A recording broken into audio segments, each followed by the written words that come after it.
Hello and welcome to Stockyard Sessions, brought to you by Atlas Ag, the team behind Atlas Carbon and Atlas Grazing. I'm your host, Victoria Lawrance, and a proud member of the Atlas Ag team. This podcast is about going back to the beginning, the soil, the decisions, and the people who aren't afraid to rethink how things have always been done. In today's episode, I'm joined by Sam Johnsson, CEO of Farm Owners Academy. Sam started his career in engineering and construction consulting, where he worked on large-scale projects and led operational teams before moving into agribusiness and farm business advisory. Along the way, he's also been involved in building and scaling an ag tech business, which has given him a fairly hands-on view on both the commercial and practical sides of farm systems. So he sits in an interesting space, part engineering mindset, part business operator, and now working closely with farm owners across Australia on strategy, structure, and long-term decision-making. Sam, welcome to Stockyard Sessions. G'day, Victoria. How are you? Great to be here. Yeah, appreciate it. Very well, thank you. How are you? What's your day looking like at the moment? It's been a big week. We're in preparation for our next lot of workshops and events, which are in June. So we've got 2 days introductory course where we work with businesses we haven't worked with yet to go deep on their business and work on strategy for 2 days. And then we have 2 days together with our Platinum Mastermind and alumni community where we work with them for 3 years, and we're just going to spend 2 days on a really important topic about how you kind of extract yourself out of your business as the business owner. Yeah, well, we can get into a bit more detail about Farm Owners Academy later. But look, let's start from the beginning. You're an engineer by background and now CEO of Farm Owners Academy. Can you tell me a bit about that journey and the key turning points that pulled you into agriculture and farm business? Yeah, totally. So I grew up on Kangaroo Island, which is a small island off the coast of South Australia. I think it's Australia's third largest island, about 4,500 permanent residents, and quite a big and thriving ag sector. Probably half the economy is ag over there. My family were vets actually on Kangaroo Island for a long period of time, and a big chunk of that was providing production advice to primary producers. So I went away to boarding school and was really into construction and engineering and finance. And so I went and did an engineering and finance degree when I finished university, sort of pursuing an engineering pathway, and spent 10 years in the consulting space working with a fairly large engineering firm and advisory firm in Australia, New Zealand, South Africa, and sort of started as a graduate engineer there doing buildings type work, transitioning all the way through to when I left, I was running a team of 65 people, and we'd also established an infrastructure advisory to our team there, which was helping construction companies or end user clients to identify their infrastructure needs and then to work out, what investment should they make in what priority and how do they attract funding for those. So it was quite a varied journey, and something that I'm really grateful for. But 5 years ago, I had the opportunity to come and join Farm Owners Academy as their general manager at that point. So that was my step back into ag. Yeah, amazing. And I know you've shared some pretty personal moments publicly, particularly around times where control was completely out of your hands. Can you tell us about that and how the experiences reshaped how you think about leadership and business? Yeah, totally. I think there's a couple of moments that have stuck over the journey. So I was about 18 months into my leadership role of that team of 65 people when COVID hit. I was quite a young leader in our business, and really challenged me because there was no rule book for COVID and running a team through COVID. Our whole team went from working in an office to working virtually. And I think one of the biggest learnings I got through that process was that you really need to back your own judgment as a leader. You need strong principles that support the business, strong values. And when the rules don't exist, you need to lean on those values to kind of make great decisions. So that was kind of my first lesson and a big lesson in leadership. And it taught me a lot about kind of navigating uncertainty, which, we seem to be facing more and more now as business owners. And then more recently, it was only 18 months, 2 years ago, my partner Talia was diagnosed with a benign brain tumour, which was a pretty significant shock to get the week before Christmas, and involved her having, to have quite significant surgery to remove that, and then a long recovery process, which meant that I had to take sort of 2 or 3 months out of out of business. I was the CEO of Farm Owners Academy at the time with 35 people at that point in our team. And so I had to step out of operations completely. And I think it's one of the things that we're really passionate about at Farm Owners Academy is setting your business up so it can run whether you're there or not. And I was just so grateful that we have that in place at Farm Owners Academy and I could go focus on my family. How's she doing now? She's going amazing, thanks. Yeah, best case scenario. So we have two little people in our household. They're both pretty busy. And very grateful that Tully's made a full recovery and that the kids have their mum back to help them and shape where they go. Yeah, that's a great result. I'm really glad to hear that, Sam. Thank you. If you look back at an earlier version of yourself, what beliefs about successful farming were limiting to you? I think the belief early in my engineering career that I had is you had to work harder. Like to be successful, you had to work harder than everyone else. And it wasn't until I actually got involved with some business coaching, it's probably 3 years into my corporate career and I was pretty burnt out already. Like I'd already been busting my gut. I was really enjoying it, but I was just not enjoying how I was doing it. And, I did a year of business coaching course, didn't even own a business at that stage, just working as an employee. And through that, I learned that it's often a fallacy that we've inherited, this work harder mentality, and that I kind of set some really strict boundaries around, no, I'm not going to, work until 8, 9 o'clock at night. I'm going to knock off at 5:30 and go spend time with my family, because what that forces you to do is think of different ways to get the same outcome.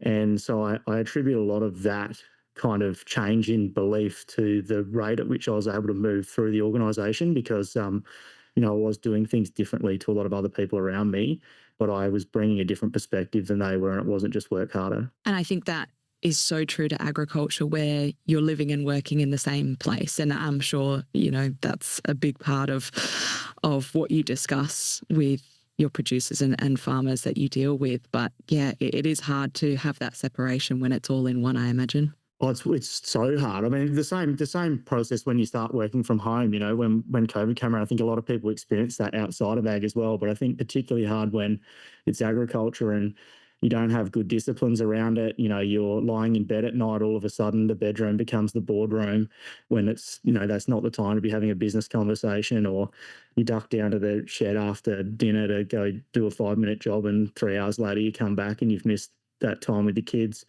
It's just so easy to do. And, I think that unfortunately we just don't get taught how to be successful in business. We don't get set up for it at school. We don't get taught it at university. For those that have been, we very rarely get modelled it by our parents. And so, the only strategy we have if we want to improve and grow our business is work harder and do more ourselves. So I guess with that in mind, what did you have to change in your own approach to leadership to work effectively with farmers and greeners? Yeah. So if we move into So personally, first of all, was taking control of my time and prioritization. We all experience time in the same way. So I was just learning how to work on the highest value things and how to create leverage for myself. And I think that principle is really important in business ownership as well.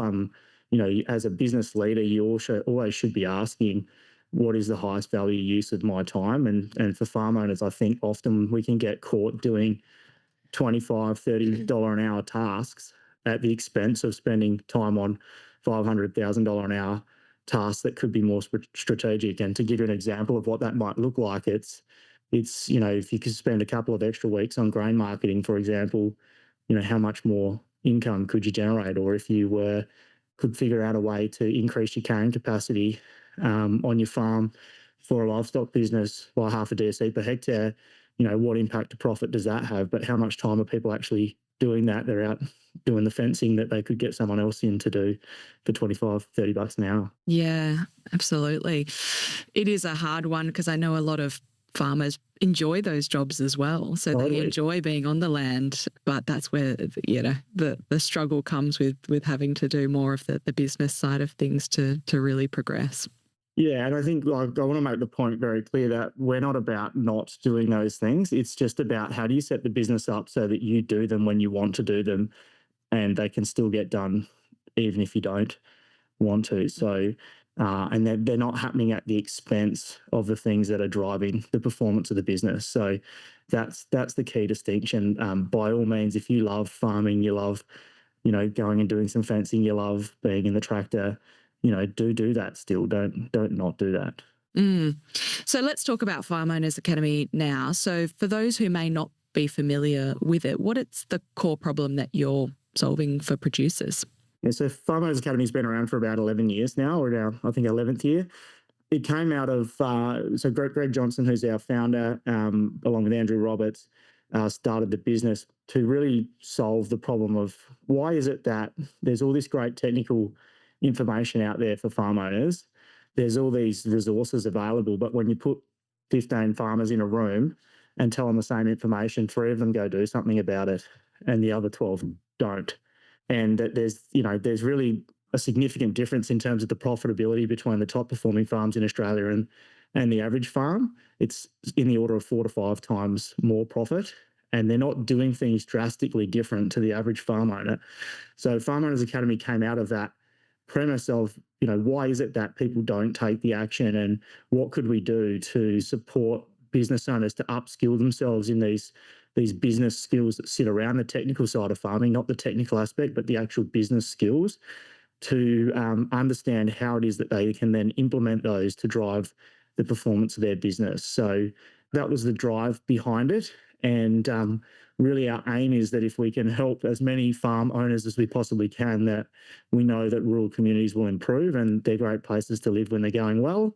They can be pretty bleak at times when things aren't going well. So our hope is that by helping farmers be more profitable, they employ more people in their regions, they invest more money to invest back into their towns, they have the opportunity to, create thriving rural communities. It's a great goal to have. And I know you work with a wide range of farm businesses.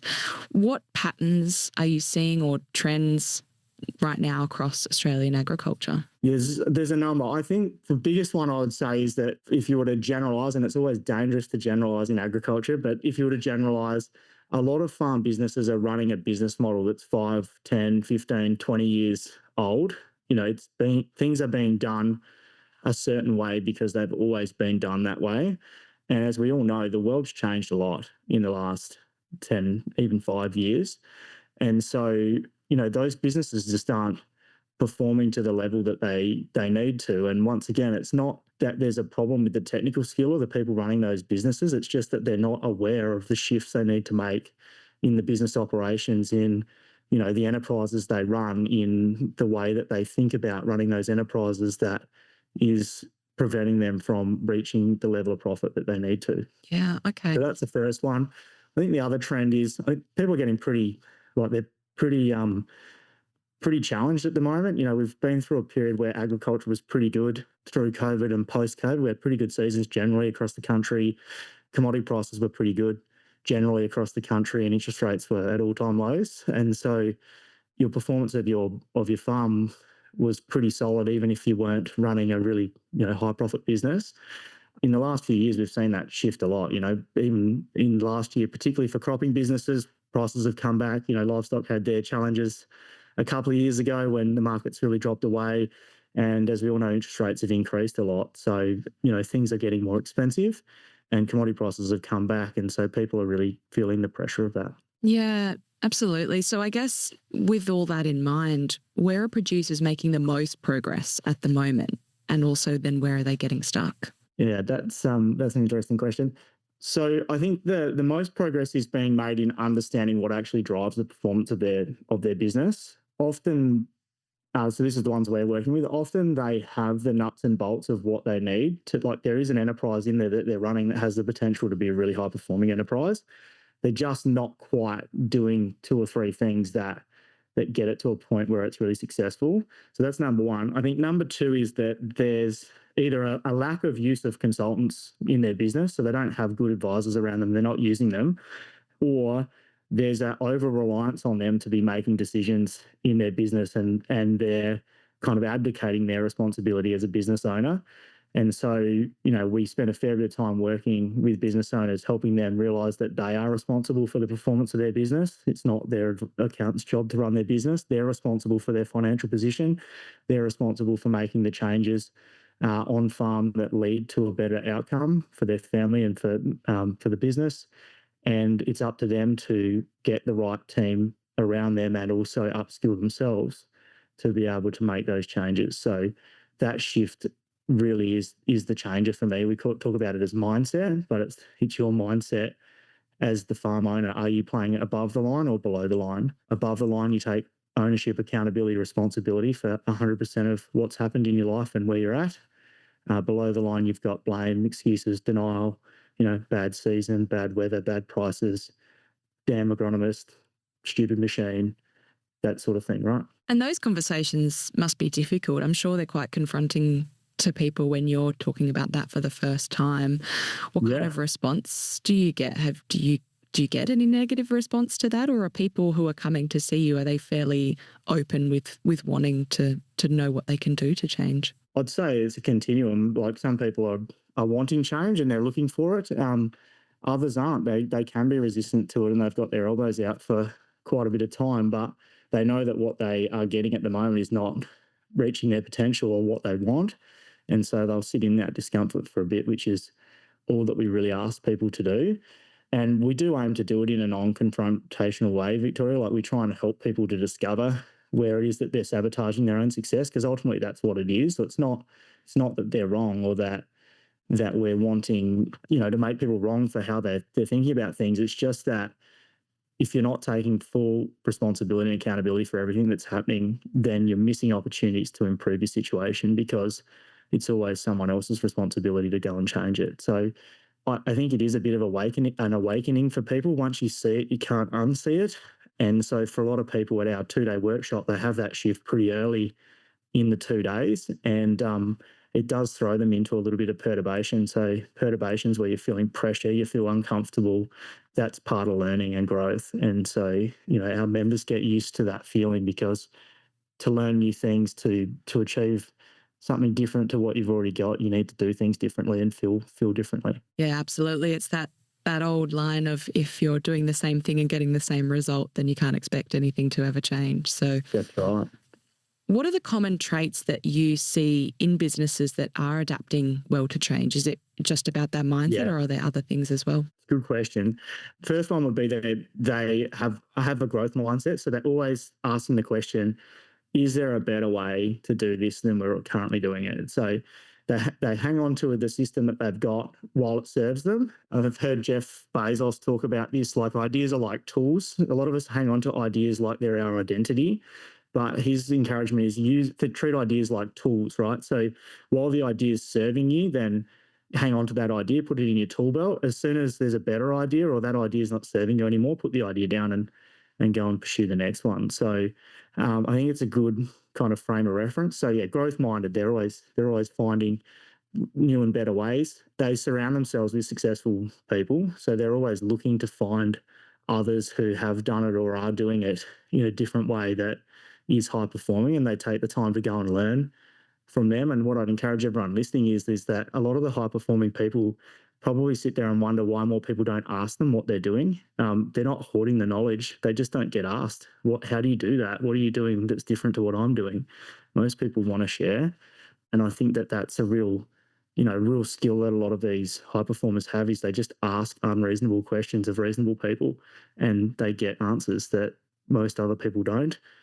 They have a great handle on their numbers, and everyone can learn it. So you might feel like now you don't have a good handle on what drives the performance of your business, but it's not hard once you understand it. And so we spend a fair bit of time educating them about, what does it take to run a profitable farm business? What are the numbers that drive that? There's only a handful of KPIs, key performance indicators, you actually have to focus on. And how do you make changes to those with the decisions you're making in the paddock every day? So they're right on their numbers. They're not just doing the work. They actually know how it translates. And then I think the other thing is that they get a team around them. And often I think in farming families in Australia, there's an untapped resource that's sitting there There's family members that are underutilised. Their skills are underutilised because there's not clarity of role. There's not been an open discussion about how, we set the business up to support everyone who wants to work in it in a way that allows them to play to their strengths. And therefore we're missing some of the value that's already sitting in the business in terms of the skills of the other members of the business family. Okay, so on that note of knowing your numbers, and you talk a lot about business literacy. Yeah. What's one number or metric that you believe every producer should have a solid handle on? Yeah, so I'll give you two that I think is the two to focus on if you were to break it down. The first one is your net profit ratio, which is the net income from trading your net profit divided by your net income from trading. And net profit is your income minus your direct expenses, the things that vary with production, minus your overhead expenses, including a full allocation for owners' wages and depreciation, all right, but not including interest or land lease costs. So that's net profit.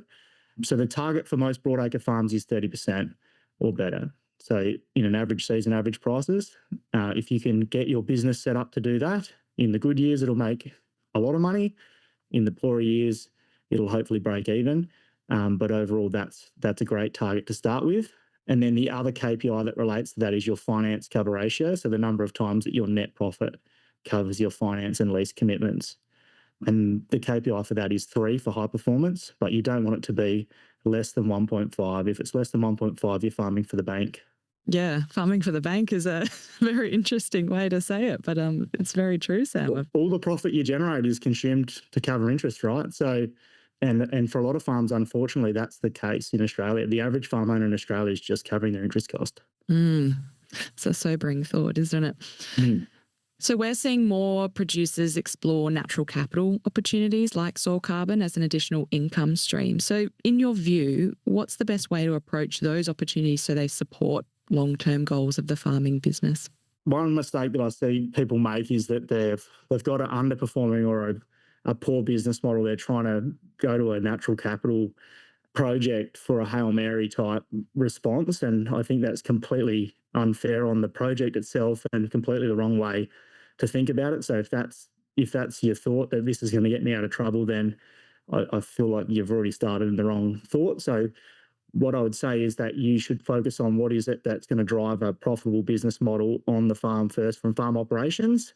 And then are there natural capital opportunities that support the way that we're wanting to run that farm business that allow us to, potentially capitalise on the extra revenue that might be available associated with that, and or support us to run a more profitable business, because we know that the things that we need to do to sequester carbon are also potentially supporting how we drive profitability in the business. So I think that's the first frame, is make sure that it's aligned to your business strategy first. And then secondly, I think that there's a lot of fad and, innuendo and a lack of data that gets kind of discussed out there around this stuff. And what I appreciate about what Atlas Carbon do is the due diligence process that you guys work through with the people you work with. And so my encouragement would be that you speak with someone like yourselves or another business like yours who's got a track record of utilising data to understand, what the potentials are, and that you're having like a robust early discussion with some information that lets you know whether there's a high chance or a low chance of that project being successful. Because I think sometimes people are trying to pursue a natural capital project on a piece of land that just has a low potential for, being able to achieve that. So they waste a heap of time and effort pursuing something that's never going to be successful.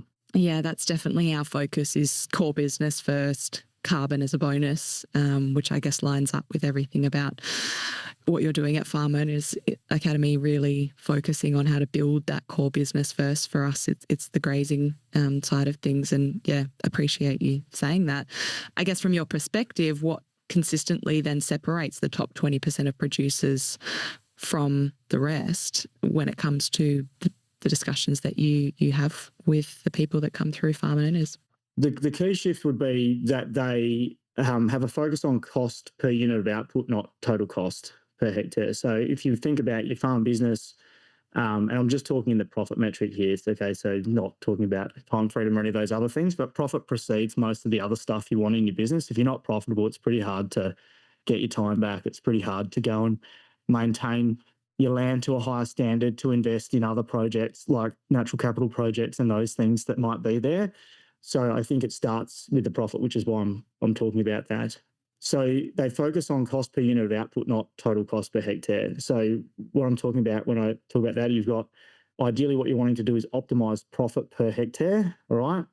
And there's two ways if you think about being a low cost of production producer, not a low cost producer, is that you can increase production with a similar or slightly increased cost base, right? And you still reduce your cost of production.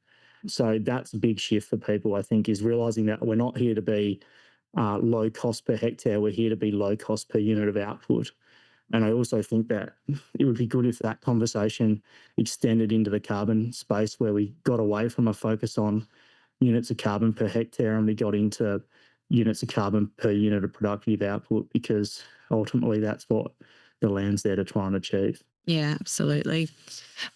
As we're recording this, there's a lot of drought conditions that are currently on the east coast of Australia. And I think that probably plays into a lot of stress for producers. So if someone's listening to this and feels stuck or overwhelmed, whether that's seasonal conditions or economic climate or choices about how to diversify farm income stream, what's the first practical step they should take tomorrow? Well, if they're in a drought conditions, at first, I just want them to know it's pretty challenging, and it's a hard thing to deal with, but it is part of farming in a lot of regions of Australia, and it is what you sign up for by being a farmer. So I think you first need to do is to check in on yourself. What is it that helps me feel good in that scenario? If it's getting off farm, for a bit of time each week, just so that you can go and be out of that environment. Once again, you're living in it. It can be pretty devastating. That's really challenging.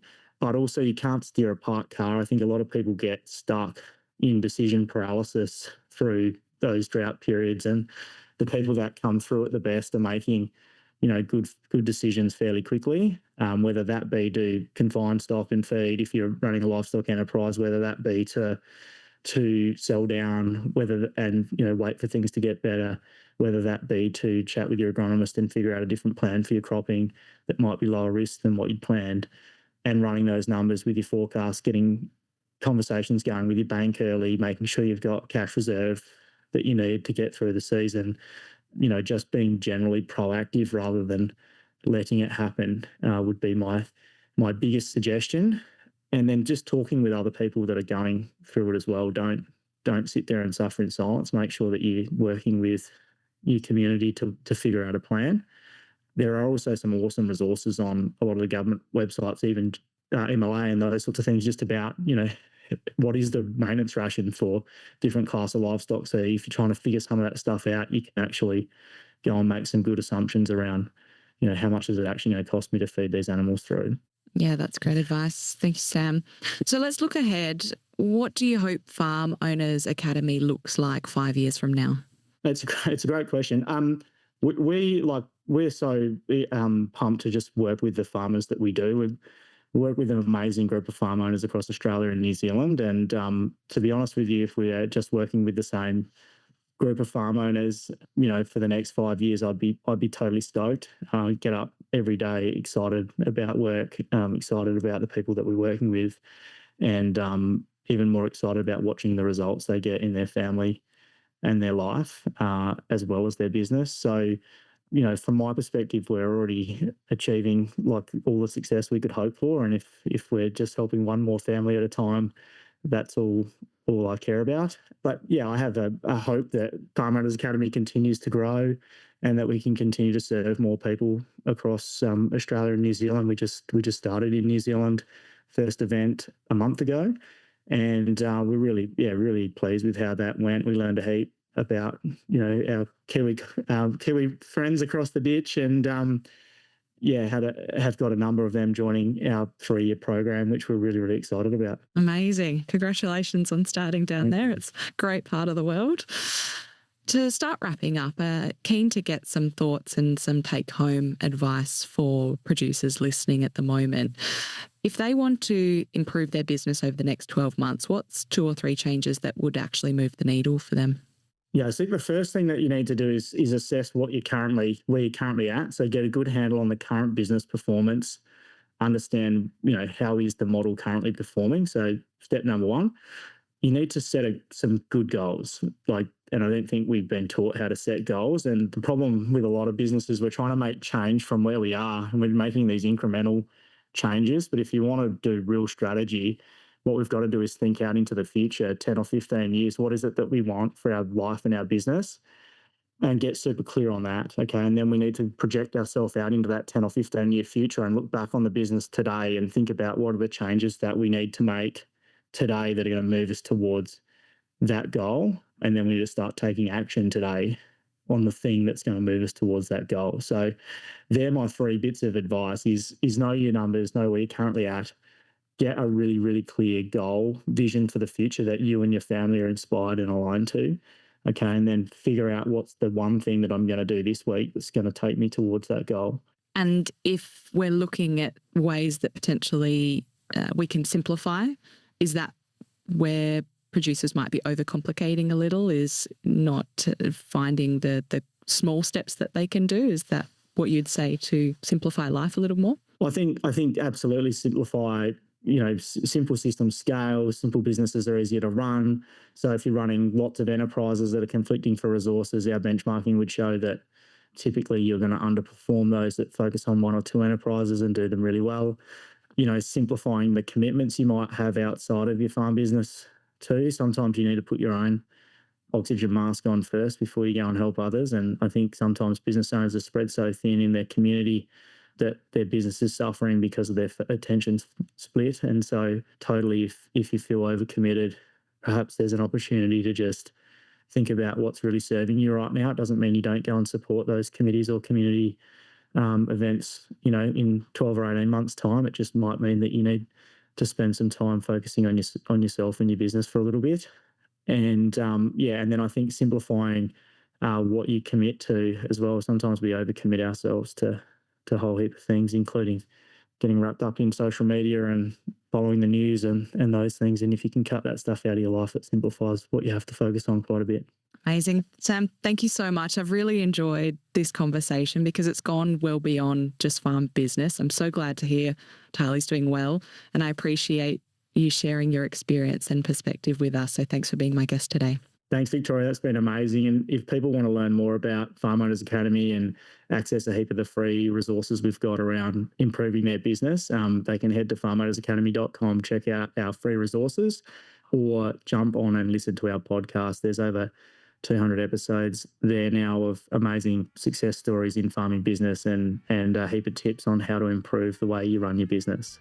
To all our listeners, thank you for joining me for the Stockyard Sessions podcast, proudly brought to you by Atlas Ag, the team behind Atlas Carbon and Atlas Grazing. To learn how you can optimise your grazing operation through better pasture health, stronger livestock performance and increased soil carbon, visit atlasag.com.